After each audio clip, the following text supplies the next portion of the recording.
Hey everyone, welcome. I thought I'd try something different this time. You are not going to see my face, but you will see it throughout the video. This is the Ultimate Buyer's Guide. This is what you can expect the process to be like when you're going to purchase a home in the Villages, Florida. I'm going to introduce you to my team and take you through the whole process. But first, a little bit about me.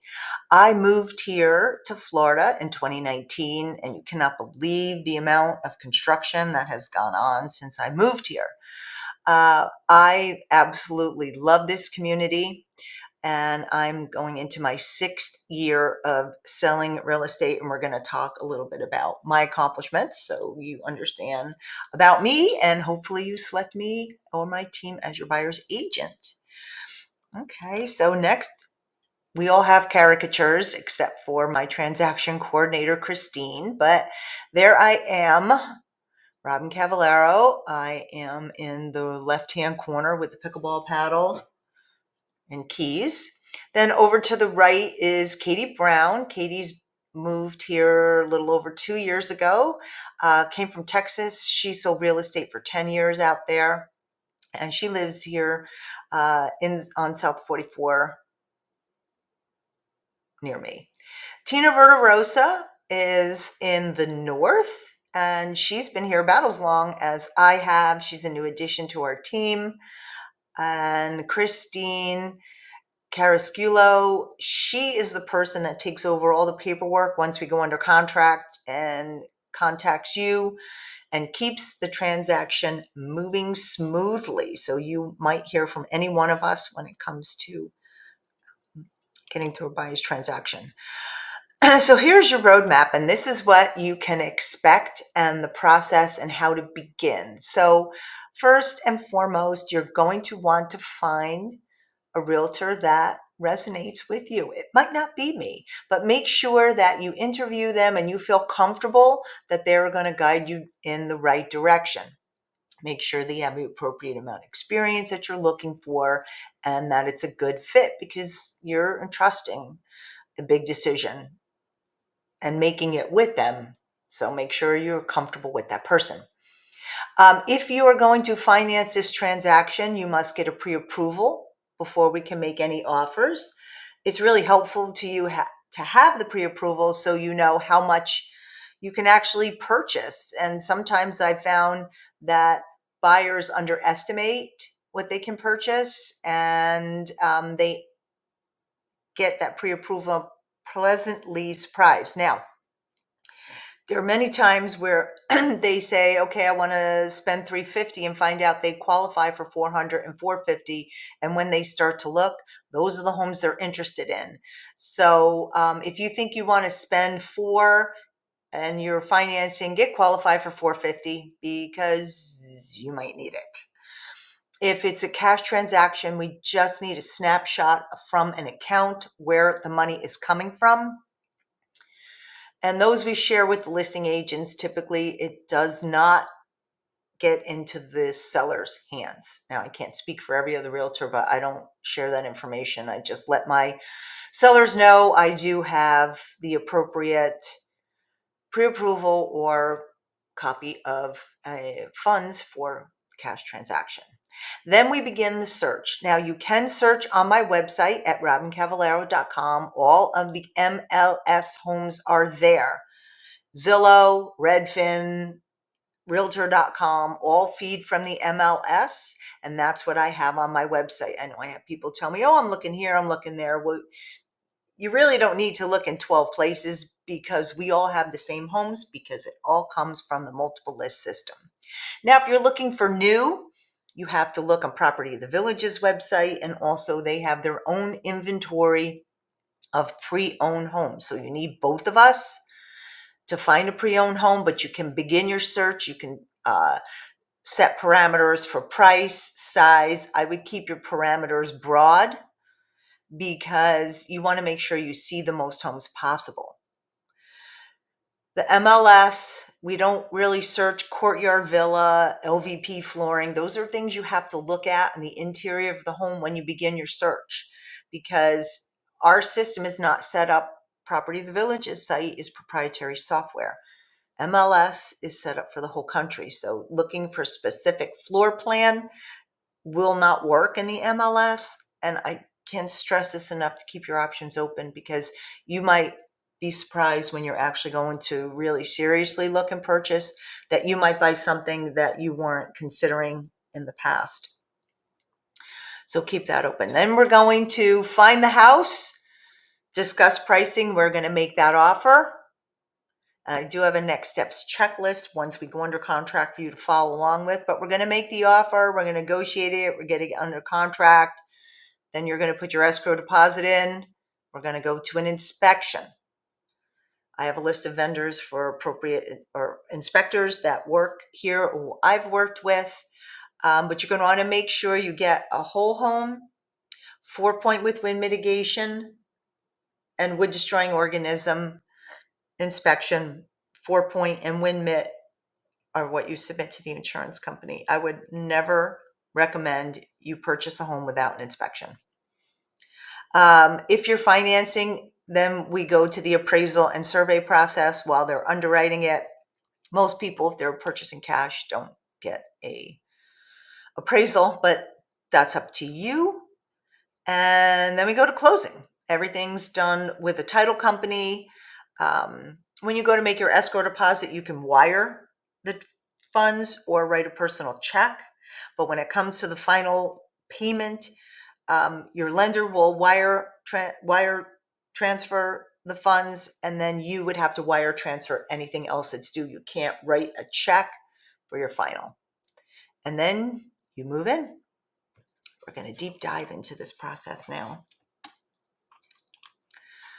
All right, I have some very helpful terms for you. What is a pre-approval? What are proof of funds? Pre-approval is a letter from the bank stating you have enough money to cover the transaction. Proof of funds, the same thing, but for cash. Offer, this is an agreement saying I want to buy your home. Then there's contingency. That means I have to sell my house before you sell yours. Could be financing contingency, could be appraisal contingency. There's a lot of different types of contingencies that we can write into a contract.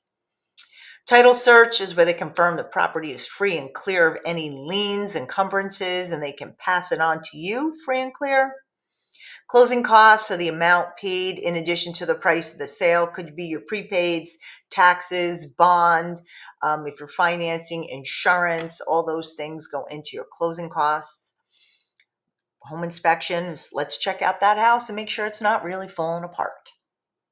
Your good faith deposit or escrow, that's what you submit with your contract when it's fully executed. It says, hey, here's some money. I want to move forward with this transaction. Hold this to the end. The appraisal, that says, okay, we're buying this house for $500,000. Is it really worth it? Disclosures, those are all the documents that we need to tell us about the house, if there's anything wrong with it. And the seller's disclosure, housing for older persons disclosure. There's the CDD addendum disclosure. So there's many different disclosures that could be attached to the property that you would have to sign and keep with the permanent records. Of course, we're going to go back to the closing. Again, I'm reiterating what proof of funds is. The bond was something that the developer took out and developed the land before it put your house on it. So that's the infrastructure. That's the tennis courts, the pickleball courts, the golf courses, the swimming pools, the mail centers. Those are divided amongst all of the homes, how much space you occupy. CDD is an annual assessment, again, like the bond, paid in your taxes. This fee goes to maintain the common areas within your district. So the common areas are maintained by the CDD, the district. We are not a homeowners association. There is no HOA that maintains the common areas, and you maintain everything that has to do with your own home. Lawn care, internet, trash. Those are the big items that an HOA will pay for that you pay for on your own. Lawn care, everything pertaining to your home you pay for. The amenity fee, that's so you can have fun here. That pays for you to play golf in the executive courses, using the pools, playing pickleball. I mean, that's per household, and in 2025, it's $199 a month. You need to know the 3 different counties because the tax rates are different in each area, and the villages encompasses 3 counties: Sumter, Lake, and Marion. Important here, MLS Realtor and a VLS Sales Associate. So if you want a pre-owned home, you need both because we each have our own inventory, and because the villages does not cooperate with MLS Realtors, you need both to buy a pre-owned home. They can't sell ours, we can't sell theirs. We do not accept their contract, they do not accept ours. So that's very, very, very important. And when you live here, you go to sell your home, you can choose either to assist and find you a buyer. Buyer's agent, that means we represent you, the buyer. Some realtors don't do any listings, and some don't deal with buyers. Okay, now we'll get into the table of contents: finding an agent, what you need for financials, touring homes, make an offer, all about the inspection, the appraisal, you schedule your move and get to closing. But before we move on, if you are looking to purchase a home here, you want to get a copy of my newest book. This is 236 pages of information, all about the community, the buying process, everything you need to know about the Villages, Florida is in this playbook. It is a resource. I have lists of medical facilities. I have lists for urgent care, final services, all of the districts broken down by village and what tax area applies to them. So in addition to buying this and learning about the community, you're going to want to keep it as a resource to help you understand and demystify becoming a Villages resident. All right, so you're going to get a copy of my book on Amazon. It is an amazing resource, and it's something you're going to want to keep if you're looking to buy in the Villages, Florida. So get your copy today. You can get it in Kindle or in paperback. All right, so we're preparing to make that purchase. What are our steps? Okay, you have to find a great agent. And there she is, or someone on my team. These are the things you are going to look for, because you have to find someone that works with you, that has your interests and knows what you want and how to communicate that. You want somebody that's going to hustle, that's personable, that's honest, and that is a community expert. And what I do is I provide value in the information that I provide. So the information I provide demonstrates I am an expert in this community. And here's some of my stats. I'm going into my 6th year. Well, when I printed that, I had 230 transactions. I actually have 17 coming up in September of 25. I'm almost at $90 million in total revenue, which is pretty awesome because I just started working with 2 other realtors and they have contributed a little bit to this, but this 90 million is pretty much all just me selling over the past 6 years. So I think it's pretty incredible. I'm pretty proud of myself, but I work hard.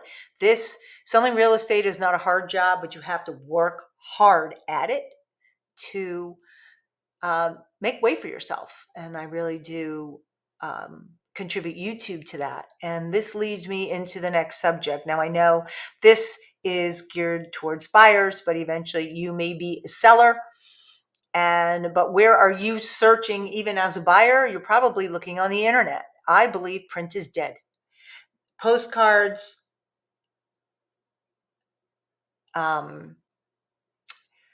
newspaper, magazines, and you will not find me advertising anywhere like that, because I do believe is social media. But I've been watching some videos from Gary Vaynerchuk.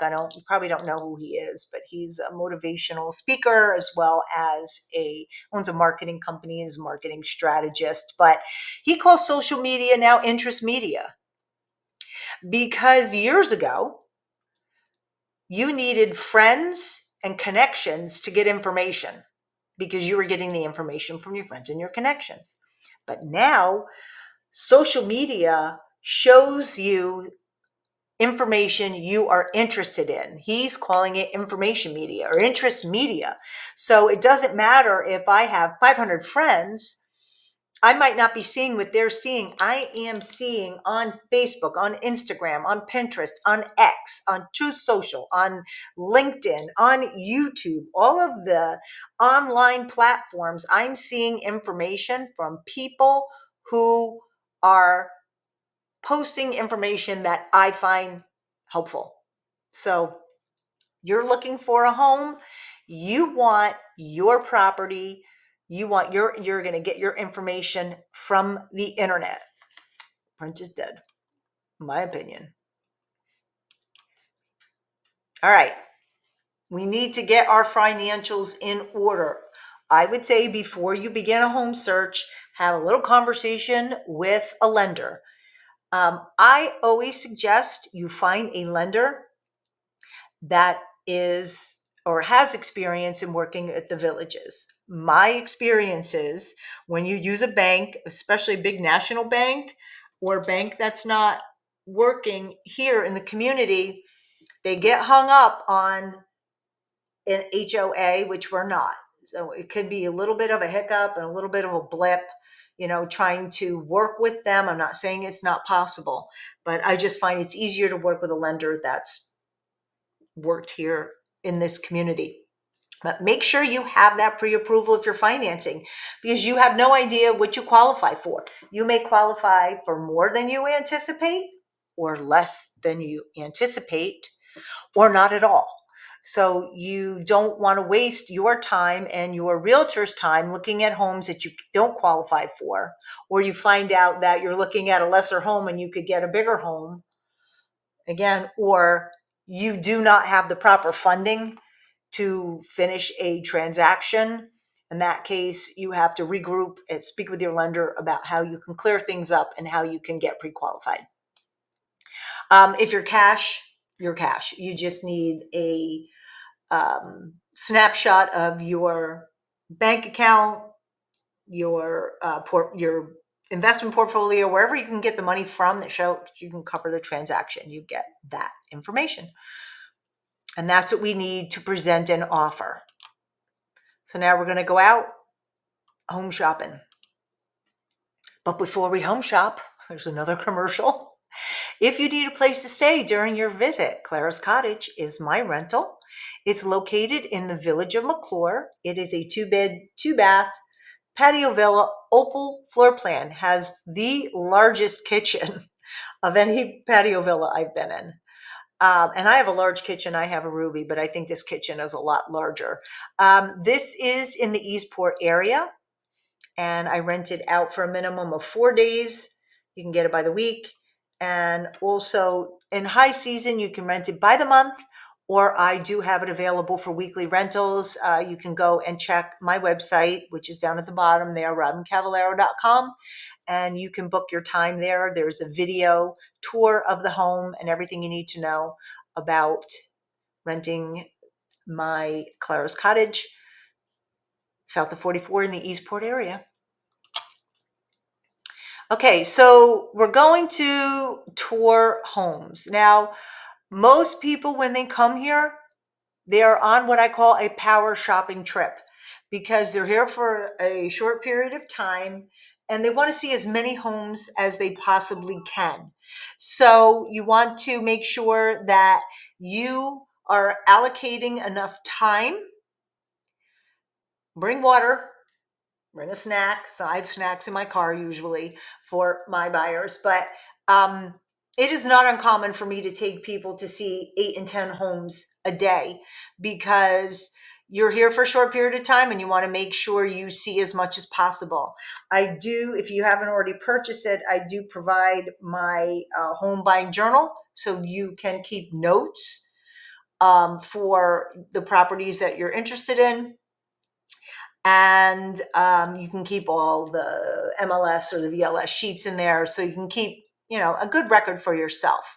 While you're in these homes, take photos, as many photos as you can, or video, so you remember, because after you, even if you look at 5 homes, you're not, after the 5th, you're not going to remember the first. So I give you sheets when we get in the car. Please take these sheets in the home. Most people don't. Take the sheets in the car and from the car into the home and make notes so you remember. Pay attention to everything that's on the inside. Ask questions. If you have, hey, does that little crack bother you? What do you think about paint? How much is it going to cost to do this? Ask me these questions. I'm your resource. So you want to check out all the big and small details, but keep your options open. I tell buyers, don't get stuck on a floor plan, because they change the names, and sometimes people will actually change the interior as they're remodeling, especially in the older homes. So now that you have found the perfect home, we're going to make an offer and negotiate. Remember, the listing price is now a starting point to negotiate.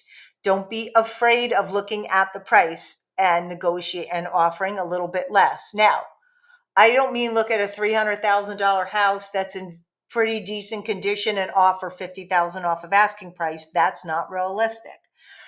Making a realistic offer is expected, and we just start the conversation. So don't be afraid to make an offer lower than the asking price, because you may be surprised you'll get it. In the same respect, you make the offer. Do not be surprised and shocked if you get a counter offer. I know some buyers are offended when they thought they were going to get this home for this price, even though I say expect a counter offer. This is the start of the conversation, so don't be offended. Sellers, don't be offended by a low offer, just counter. And buyers, don't be offended when the seller comes back and asks for more money, because they want more money. You want to pay less money. It's the negotiation game. And you do this with everything, almost everything. If you go to buy a car, you want to negotiate. If you're purchasing a service from somebody, sometimes you can negotiate. Some services you can't, but just keep that in mind. So now we've made an offer. It's been negotiated and accepted. You made your escrow deposit according to the contract. Now we're going to go to the home inspection. And this is determined the length by the contract. I'm not going to get into the contracts here, but you always want to get a whole home inspection, 4-point with wind mitigation and wood destroying organism. And that'll keep you covered. 4-point wind mitigation are those that you need to have for insurance. All right, now, final steps, we're getting closer. If you financed, we need to get an appraisal and a survey, and then your loan will get approved. If it's cash, we go right from inspection, waiting to close. It's closing day. You want to make sure that you have your escrow deposit. Your escrow deposit is in. You want to make sure that you get your wiring instructions for the final balance due. You schedule your movers so you can move all of your furniture in, or if you bought a turnkey and don't like it, you can get the furniture taken out. You might need to make arrangements for cleaners. Most homes are broom swept. Some people will go as far as hiring a cleaning team to clean the home when they leave. Not all people do. You cannot expect sellers to act as you would. So I know I get a lot of buyers who are like, I would have done that, I do that, and that's great, and I would as well, but not everyone's the same. So you want to get your movers, make sure you've got your utilities changed over. Any renovations you're going to make sure you get those quotes, get your utilities changed, talked about that, and get your changes of address all situated. Then we are going to go to the closing table. Ta-da, you made it. Now, if you're financed and you're here, you will sign in person. If you financed and you are not here, they will send a mobile notary to you. And if you're selling and you're not here, you have to get your documents notarized. So they will send a mobile notary to you if you're out of town or out of state. And then everything will get sent back here. If you're cash and you're out of town, you can electronically sign the documents, or even if you're here. I know we did that once. It was cash transaction. They had wired the money to the title company. We did the walkthrough. They signed the final documents on their phone while we were at the home doing the final walkthrough. At that time, you'll get your keys. I take my buyers to the sales office to get their identification. There you'll get new gate passes, and they tell you all the fun stuff about the villages, and you get your village's identification. So, and all keys are typically either left in the house or they're at the title company. If they're left at the house, you get one key and everything is there. And then you go get your ID, and ta-da, you are now a villager. If you have any questions about buying or selling a home in the Villages, Florida, my name is Robyn Cavallaro. I am a realtor here. Thank you very much for watching without my face this time, but just my voice. I hope you found this information helpful. Contact my team or I, and we'll be happy to work with you. Thanks again for watching, and I will see you next time.